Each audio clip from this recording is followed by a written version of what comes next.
অল্পের জন্য বড় বিপদ থেকেই বেঁচে গেলেন ছোট পর্দার অভিনেত্রী রোকেয়া জাহান চমক। সাম্প্রতিক একটি অনুষ্ঠানে হাজির হয়েছিলেন অভিনেত্রী, গ্রহণ করেন সেই সম্মাননাও। এরপর ঘটে যায় অপ্রত্যাশিত এক ঘটনা। সামাজিক যোগাযোগ মাধ্যমে ভাইরাল হওয়া একটি ভিডিওতে দেখা যায় সোনালি কালারের শাড়ি ও নজর কাড়া সাজে হাজির হয়েছিলেন চমক। হাতে ছিল অ্যাওয়ার্ড নিয়ে মঞ্চ থেকে নামার সময় হঠাৎ হোঁচট খেয়ে পড়ে যাচ্ছিলেন তিনি।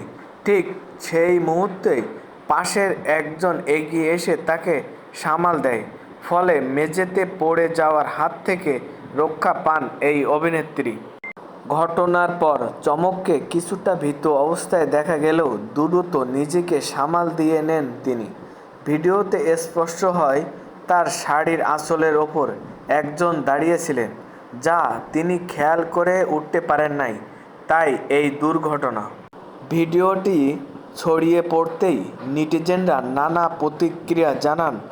বিশেষ করে চমকের আঁচলের ওপরে দাঁড়িয়ে থাকা সেই ব্যক্তির ওপর ক্ষোভ প্রকাশ করেন অনেকেই।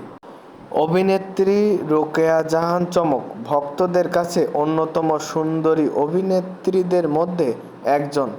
নিজের রূপ ও অভিজ্ঞতা দিয়ে সাজিয়ে মন কেড়েছেন দর্শকদের, তৈরি করেছেন নিজের অসংখ্য ভক্ত অনুসারী। কাজ নিয়ে বর্তমানে খুব একটা আলোচনায় না থাকলেও ভক্তদের নজরে ঠিকই থাকেন চমক।